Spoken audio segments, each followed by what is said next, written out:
इस कहानी की शुरुआत में ये दिखाते हैं कि नासा के कुछ एस्ट्रोनॉट्स जो कि मार्स पर यानी कि मंगल ग्रह पर हैं और वो वहां पर अपने मिशन पर हैं। ये सब के सब एस्ट्रोनॉट्स यहाँ पर मिट्टी के सैंपल्स ले रहे होते हैं। तभी उन्हें इन्फॉर्मेशन मिलती है कि यहाँ पर एक बहुत बड़ा तूफान आने वाला है और उन सबको अब अपने मिशन को रद्द करना है और जितनी जल्दी हो सके उन्हें अपने फ्लाइंग ऑब्जेक्ट तक पहुंचना है। और अब ये सब के सब अपने फ्लाइंग ऑब्जेक्ट की तरफ बढ़ रहे होते हैं। तभी मार्क वॉटनी जो कि एक एस्ट्रोनॉट और एक बॉटनिस्ट है, उनसे कुछ चीज टकराती है और वो उस तूफान में खो जाते हैं। हालांकि इनकी जो कमांडर होती है वो उसे ढूंढने की बहुत कोशिश करती है, लेकिन मार्क वॉटनी का कुछ भी पता नहीं चलता और ना ही उनसे कोई संपर्क हो रहा होता है और इन्हें लगता है कि मार्क वॉटनी अब इस दुनिया में नहीं रहे और ये सब अपने फ्लाइंग ऑब्जेक्ट पर आकर वहां से निकल जाते हैं। लेकिन जब मार्स पर तूफान शांत होता है तो वहां पर ये दिखाते कि मार्क वॉटनी अभी भी जिंदा है और उन्हीं के इक्विपमेंट्स में से एक रॉड उसके शरीर में उसके पेट में चली गई है, जिससे उसे बहुत दर्द हो रहा होता है। वो किसी तरह से वहां से उठकर अपने कैंप में जो उन्होंने शेल्टर के लिए वहां पे लगाया होता है उसके अंदर पहुंचता है और वो अपने शरीर से उस रॉड को निकालता है। मार्क वॉटनी यहाँ से किसी से भी संपर्क नहीं कर सकता क्योंकि संपर्क करने के जितने भी इक्विपमेंट्स थे वो सब के सब तूफान में नष्ट हो चुकी है और मार्क अब यहाँ पर अकेला फंसा हुआ है और उसके साथियों को ये लगता है कि वो इस दुनिया में नहीं है और अगर उसे यहाँ से निकलना है तो उसे अगले 4 सालों तक इंतजार करना पड़ेगा क्योंकि नासा का अगला प्रोजेक्ट 4 साल बाद यहाँ से 3200 किलोमीटर दूर आएगा और उसे वहां पहुंचना होगा। लेकिन वॉटनी 4 साल तक इंतजार नहीं कर सकता क्योंकि उसके पास 4 सालों तक का खाना नहीं है और अब उसे किसी भी तरह से अपने लिए खाना अरेंज करना होगा। इसीलिए वो ये तय करता है कि वो यहाँ पर मार्स पर खेती करेगा। उसके पास आलू होते हैं और वो यहाँ पर आलू उगाना चाहता है, लेकिन उसे मिट्टी को उपजाऊ बनाने के लिए बहुत सारे पानी की जरूरत पड़ेगी और मार्स पर पानी नहीं होता। वॉटनी एक बॉटनिस्ट है तो उसे पता है कि खेती करने के लिए किन किन चीजों की जरूरत होती है और वो अब यहाँ पर खेती करने की तैयारी करता है। वॉटनी एक जगह बहुत सारी मिट्टी इकट्ठी करता है, उसमें आलू डालता है और उन्हें उगाता है, लेकिन अब उसे पानी बनाना है। पर अच्छी खबर ये होती है कि वॉटनी को पता है कि पानी कैसे बनाया जाता है। हाइड्रोजन में ऑक्सीजन मिलाकर उसे जलाने से पानी बनता है और यहाँ पर वॉटनी के पास सारे साधन होते हैं और वो ऐसे ही करता है। पर जब वो पहली बार हाइड्रोजन में ऑक्सीजन डालकर मिलाता है तो एक जोरदार ब्लास्ट होता है क्योंकि वो उस ऑक्सीजन को कैलकुलेट नहीं करता जो उसकी सांसों से आ रहा होता है। लेकिन अगली बार वो हाइड्रोजन ऑक्सीजन मिलाकर जलाने में कामयाब हो जाता है और अब वहां पर पानी बनना शुरू हो जाता है। दरअसल इस तरीके से वाष्पीकरण होता है जिससे वहां पर पानी की छोटी छोटी बूंदें बनना शुरू हो जाती है और उसकी मिट्टी को जितने पानी की जरूरत होती है वहां पर पानी बन जाता है और कुछ दिनों के बाद वहां पर पहला पौधा अंकुरित होता है, जिसे देखकर वॉटनी को बहुत खुशी होती है। वहीं दूसरी तरफ अर्थ पर यह ऐलान कर दिया जाता है कि वॉटनी अब इस दुनिया में नहीं रहे। पूरे मीडिया में खबर आ जाती है और वो उसका फ्यूनरल भी कर देते हैं। पर अगले दिन जब उनकी ऑपरेटर सैटेलाइट से मार्स की पिक्चर्स दिख रही होती है तो वो देखती है कि वहां पर जो उनके इक्विपमेंट्स थे वो एक जगह से दूसरी जगह पर शिफ्ट हो गए। दरअसल ये वो सोलर पैनल्स थे जो वॉटनी ने एक जगह से दूसरी जगह शिफ्ट किए थे। वो अपने सीनियर्स को बुलाती है और वो सब समझ जाते हैं कि वॉटनी मार्स पर अभी भी जिंदा है। लेकिन उनका सीनियर कहता है कि हम जानते हैं कि वो जिंदा है, लेकिन जब तक हम वहां पर पहुंचेंगे वो भूख से मर जाएगा। और उसका कहना कहीं ना कहीं सही भी होता है क्योंकि अर्थ से मार्स तक पहुंचने के लिए उन्हें कई महीनों का सफर तय करना पड़ेगा और वो जानते हैं कि वॉटनी के पास इतने लंबे समय के लिए खाना नहीं है। अब वॉटनी को मार्स पर पूरे 70 दिन हो चुकी और वो हिसाब लगाता है कि नासा का अगला मिशन जो मार्स पर उतरेगा वो 4 साल बाद उतरेगा और वो भी यहाँ से 3200 किलोमीटर दूर और तब उसे वहां पहुंचना होगा और इस सफर को तय करने में उसे करीब 50 दिन लग जाएंगे क्योंकि उसके पास जो गाड़ी है वो उसे एक दिन में 35 किलोमीटर से ज्यादा नहीं चला सकता क्योंकि उसके बाद उसे उसके सोलर पैनल्स को रिचार्ज करना होगा। वहां नीचे नासा में लोग वॉटनी तक खाना और मदद पहुंचाने के लिए तैयारी करते हैं पर इन्हें इसकी पूरी तैयारी में 3 महीने लगेंगे और जिस फ्लाइंग ऑब्जेक्ट को ये मार्स पर भेजेंगे उसे वहां पहुंचने में 9 महीने लगेंगे, यानी पूरा 1 साल। वहीं ऊपर मार्स पर वॉटनी की आलू की फसल को पूरे 48 दिन हो गए। उसने 400 पौधे उगाए जो कि उसकी उम्मीद से ज्यादा अच्छे तरीके से होगी और अब वो आलू निकालता है और छोटे आलूओं को दोबारा बो देता है। वॉटनी यहाँ पर खाद के लिए अपना मल इस्तेमाल करता है पर वो जानता है कि अगर उसने नासा से संपर्क नहीं किया तो वो भले ही कितनी आलू उगा ले पर वो जिंदा नहीं बचेगा।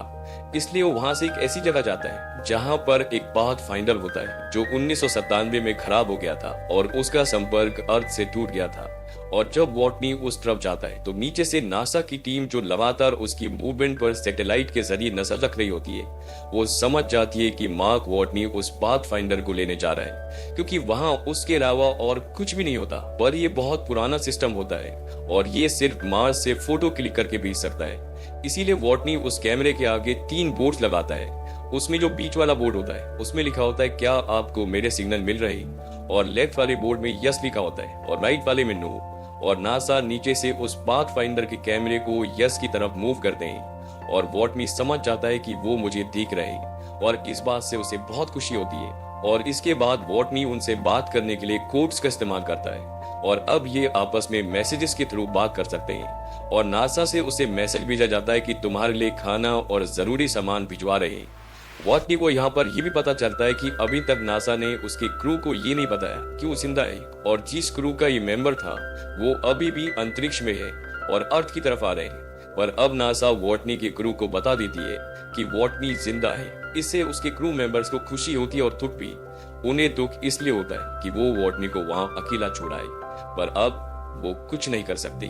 अब जब मार्स पर सब कुछ ठीक ठीक चल रहा होता है, तभी एक दिन उस जगह जहां पर उसने आलू उगाए वहां पर एक ब्लास्ट होता है और उसकी सारी की सारी फसलें खराब हो जाती हैं। और अब वो दोबारा फसलें नहीं उगा सकता, क्योंकि जो वातावरण उसने वहां पर बना होता है वो सारा का सारा वातावरण नष्ट हो जाता है। और हिसाब लगाया जाता है कि वॉटनी के पास जितने आलू हैं उन्हें खाकर वो तब तक जिंदा नहीं रह सकता जब तक अर्थ से उसके पास मदद पहुंचेगी। यानी कि जब अर्थ से उसके पास मदद पहुंचेगी उससे पहले वो भूख से मर चुका होगा। इसीलिए नासा वॉटनी को एक मैसेज देती है और उसे बोलती है कि तुम्हें अब कम से कम खाना खाना होगा, ताकि जब तक तुम तक मदद और खाना पहुंचे तुम जिंदा बच सको। और वॉटनी ऐसे ही करता है। जो खाना वो एक दिन में 3 बार खाता था, अब उसे वो एक बार का खाना 3 दिन तक चलाना होगा। और नीचे नासा उसके लिए लॉन्च की तैयारी करती है, जिसमें उसके लिए खाना और जरूरी सामान होता है। लेकिन यहाँ पर उन्हें ढेर हो रही होती है, इसीलिए वो उसकी टेस्टिंग नहीं करते और उसे लॉन्च कर देते हैं। लेकिन वॉटनी की किस्मत एक बार फिर उसका साथ नहीं देती। लॉन्च होने के बाद रॉकेट आसमान में ब्लास्ट हो जाता है और इस बात से सब के सब डिसअपॉइंट हो जाते हैं, क्योंकि अब वॉटनी नहीं बच सकता। उसके पास खाना नहीं है, उसके पास कोई मदद नहीं पहुंचा सकता। और जब वॉटनी को पता चलता है कि लॉन्च फेल हो गया तो वो टूट जाता है और वो नासा को एक मैसेज करता है। उसमें लिखा होता है कि मेरे माँ बाप तक ये संदेश जरूर पहुंचाना। मैं हार नहीं मानता, पर हमें हर एक अंजाम के लिए तैयार रहना चाहिए। आप उनसे कहना कि मुझे मेरा काम पसंद है और मैं इसमें माहिर भी हूँ, और अगर मैं इसमें मर भी गया तो मेरी मौत के पीछे एक नेक मकसद होगा जो मुझसे ज्यादा अहम है। उनसे कहना कि मैं मुश्किलों से डरा नहीं, मैंने उनका सामना किया। वही नासा अब पूरी तरह से उम्मीद छोड़ चुका है, पर चाइना नासा की मदद करने का फैसला करता है, क्योंकि उनके पास स्पेस में जाने के लिए पूरी तैयारी होती है। और अब 28 दिनों में नासा चाइना की मदद से दोबारा लॉन्च करने की तैयारी करता है। अब यहीं पर एक लड़का होता है जिसका नाम रिच होता है और ये एस्ट्रोडायनेमिक में काम करता है। रिच नासा की टीम को वॉटनी को बचाने का एक तरीका बताता है। वो कहता है कि जिस स्पेसशिप में बाकी का क्रू अर्थ पर वापस आ रहा है, अगर वो अर्थ पर वापस न आकर अर्थ का चक्कर लगाए और जब वो अर्थ के ऑर्बिट के पास होगा, हम यहाँ से ऊपर स्पेसशिप पर सारा जरूरी सामान पहुंचा देंगे और स्लिंग शॉट के जरिए उस स्पेसशिप को जिसमें आपके 5 एस्ट्रोनॉट वापस आ रहे हैं उसे दोबारा मार्स की तरफ धकेल देंगे। स्लिंग शॉट ग्रेविटेशनल पुल को कहते हैं, जिससे किसी भी यान को ग्रेविटी की मदद से अंतरिक्ष में किसी दिशा में भेजा जाता है। रिच कहता है कि जब उनका यान मार्स के पास पहुंचेगा तो उन्हें मार्स पर उतरना नहीं है, क्योंकि अगर ये मार्स पर उतरेंगे तो इनका ईंधन खत्म हो जाएगा और ये पृथ्वी पर वापस नहीं आ पाएंगी। वो उन्हें बताता है कि उन्हें मार्स पर नहीं उतरना, बल्कि वॉटनी MEV यानी एक फ्लाइंग ऑब्जेक्ट जो पहले से मार्स पर है, उससे वॉटनी को मार्स के ऑर्बिट से बाहर आना होगा और जब वो ऊपर आएगा तो उसे बाकी के क्रू मेंबर्स पकड़ लेंगे। पर ये सब इतना आसान नहीं होता। इसमें सिर्फ वॉटनी की जान बचाने के लिए नासा वाले 5 एस्ट्रोनॉट्स की जान खतरे में नहीं डाल सकते, पर अगर वो ऐसा करते तो वो वॉटनी के पास वक्त से पहले पहुंच जाएंगी।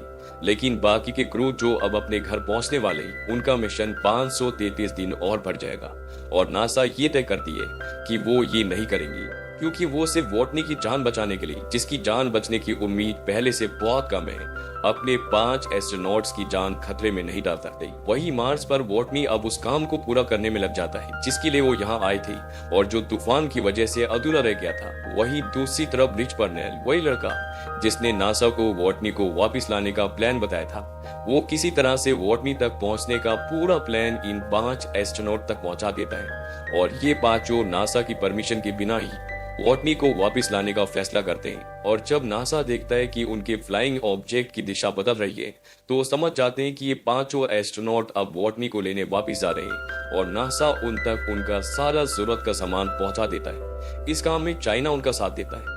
वहीं मार्स पर वॉटनी उस फ्लाइंग ऑब्जेक्ट तक पहुंचने के लिए निकल पड़ता है जिस पर बैठकर वो मार्स के ऑर्बिट से निकलकर उस यान तक पहुंच जाएगा जिसका नाम हमीस है, जिसमें वॉटनी के 5 एस्ट्रोनॉट दोस्त उसे लेने आ रही।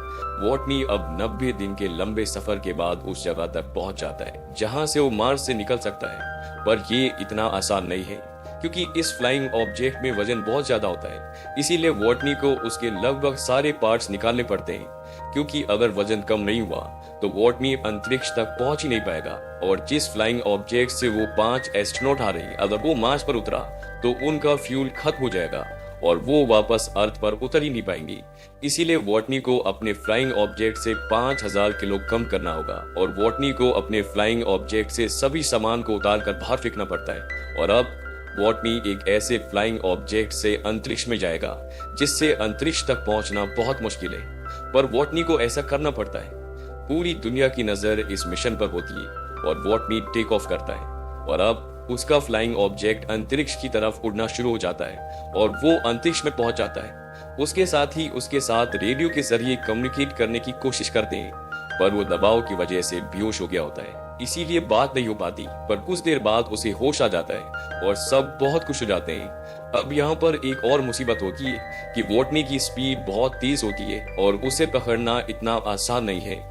वॉटनी बोलता है कि मैं अपने स्पेस सूट पर छेद करूंगा और उसमें से जो हवा निकलेगी उससे मैं अपने आप को दिशा देकर तुम तक पहुंच जाऊंगा।